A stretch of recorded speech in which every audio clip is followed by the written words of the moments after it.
freezer meal prep for Suhoor during Ramadan, or simple breakfast ideas. I'll be sharing recipes of 4 different types of egg breakfast burritos, pancakes, and sprouts inspired date roll. I'll be making 2 variations of the cheese omelet. For that, you'll need cheese, of course, eggs, tortillas, and then butter and milk.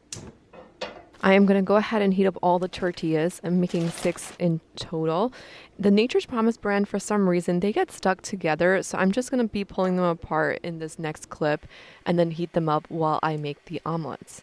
Recipe number 1 is the cheesy egg white omelets. I'm going to be separating 2 eggs, the egg white and the egg yolks, from each other to leave out only the egg whites. I'm eyeballing here some milk. Put as much as you want or little as you want. The more milk you add, the fluffier the omelet will be.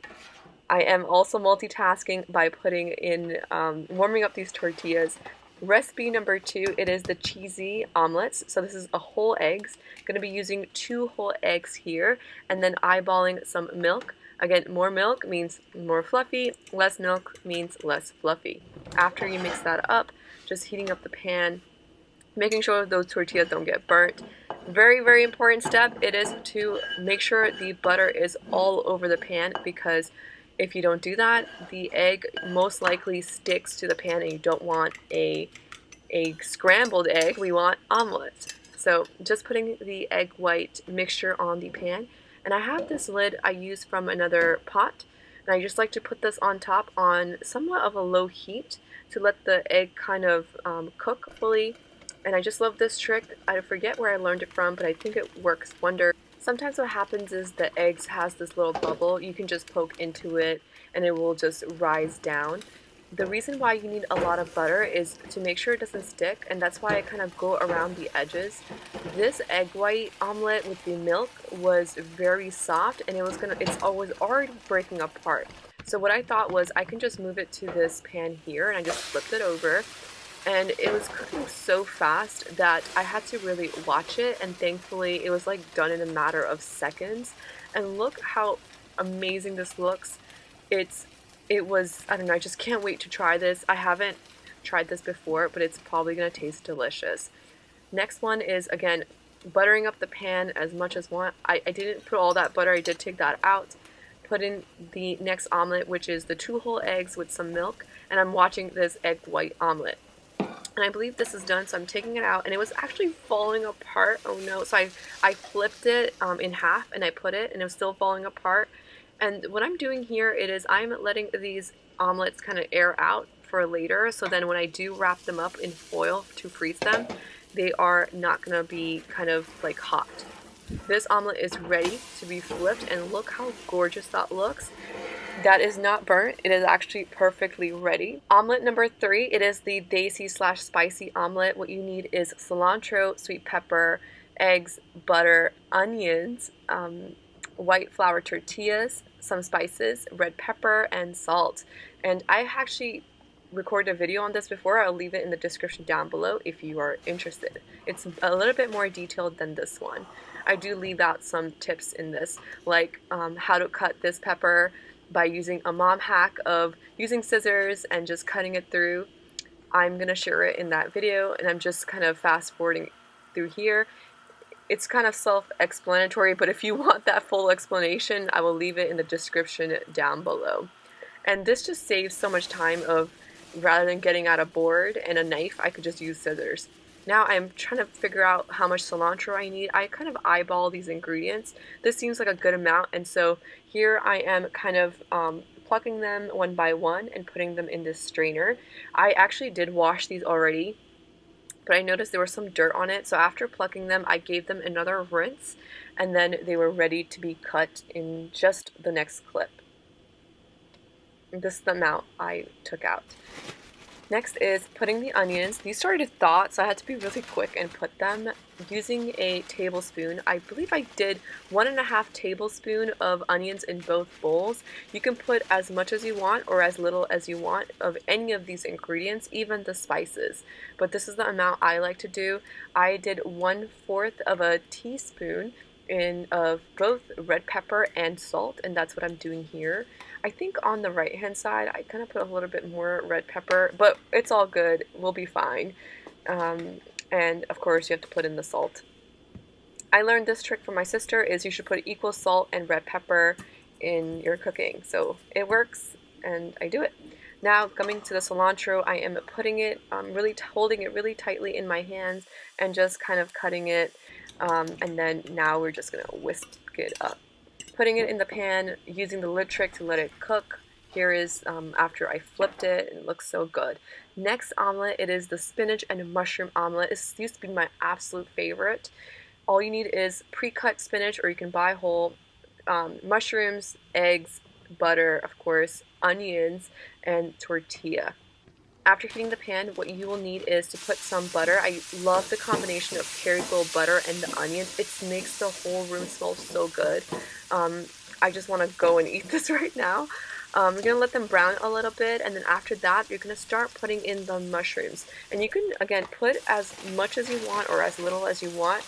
I used to, when I was reflecting on what happened with this recipe, is I think I put too much ingredients.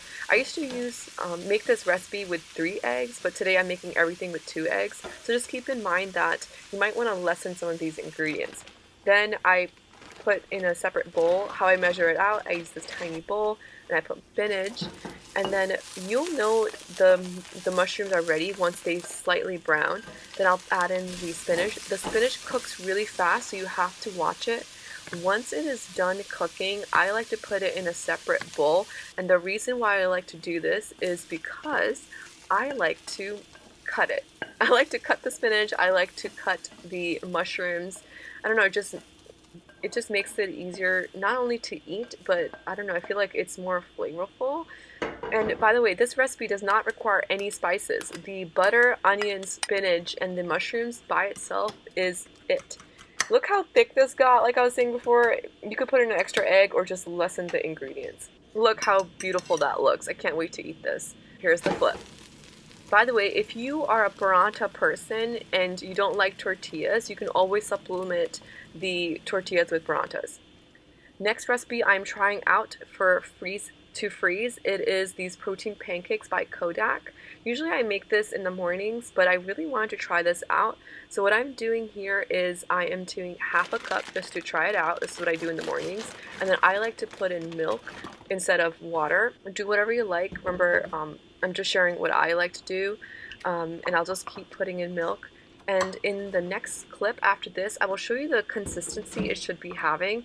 And sometimes when you leave this out and let it sit, it's gonna thicken. And when that happens is I'll put in some water. I'm not gonna show you how it looks like when it thickens, but I'm just telling you verbally that happens.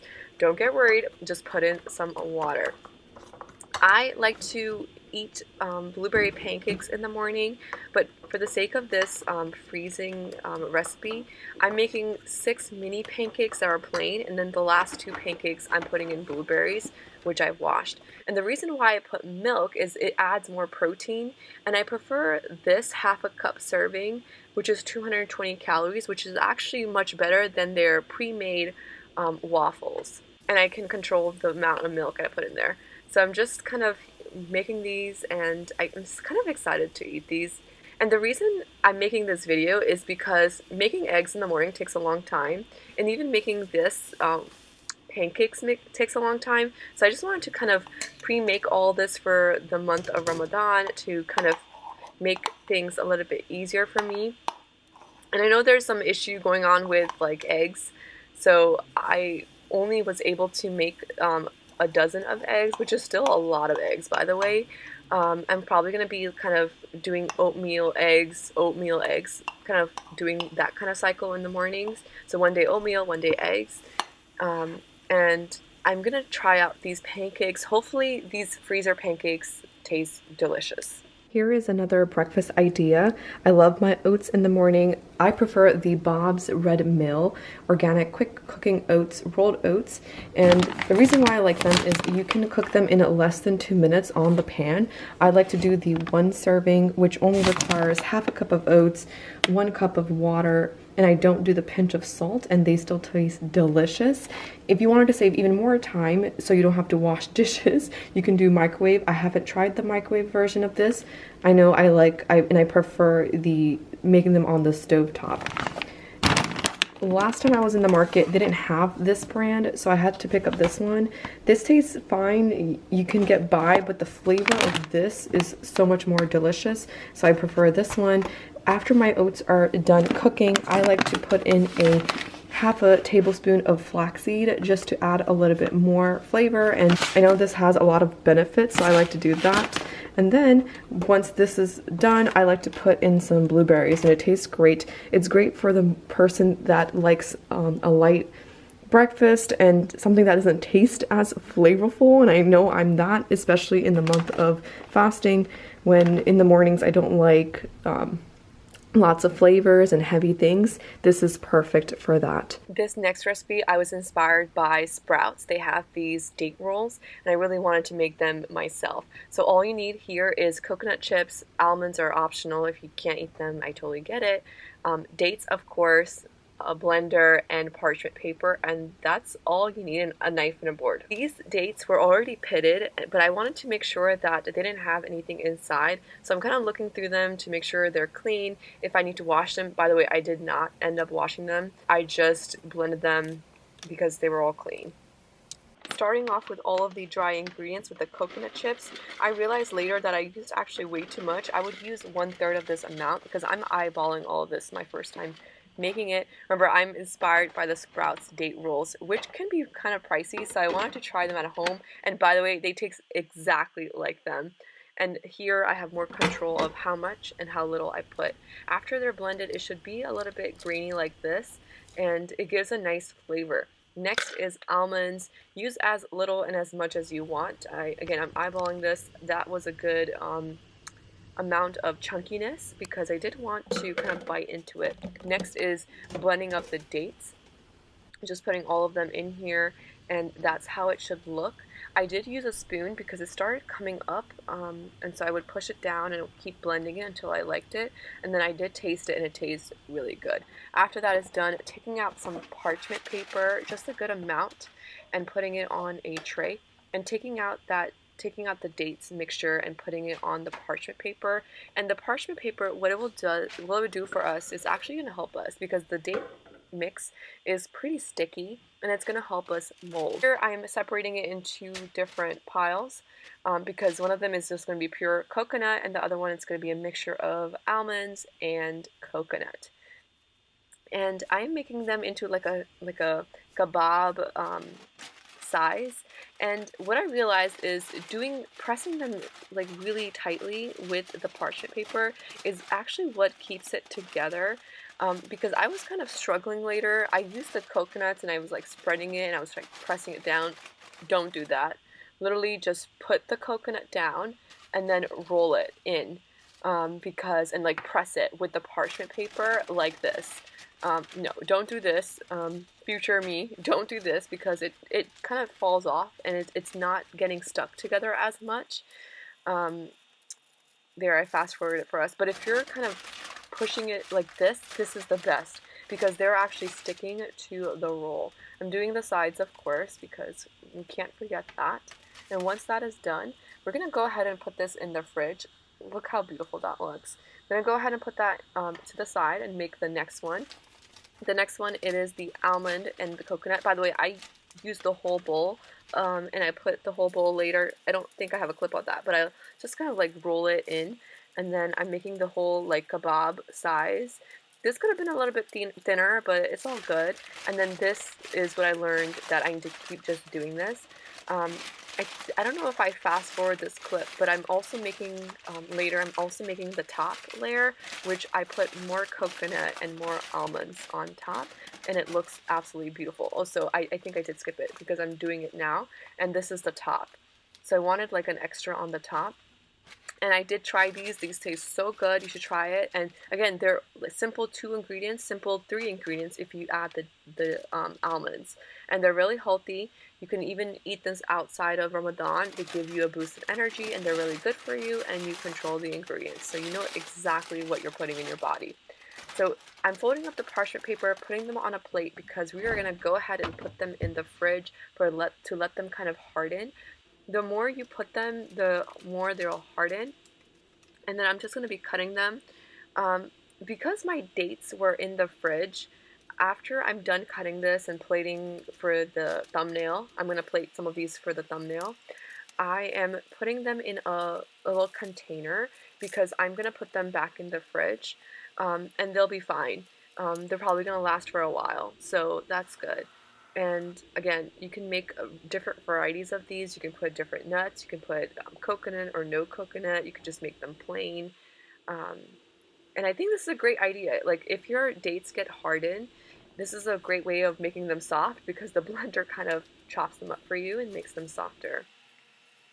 And I can't wait to kind of share this with others.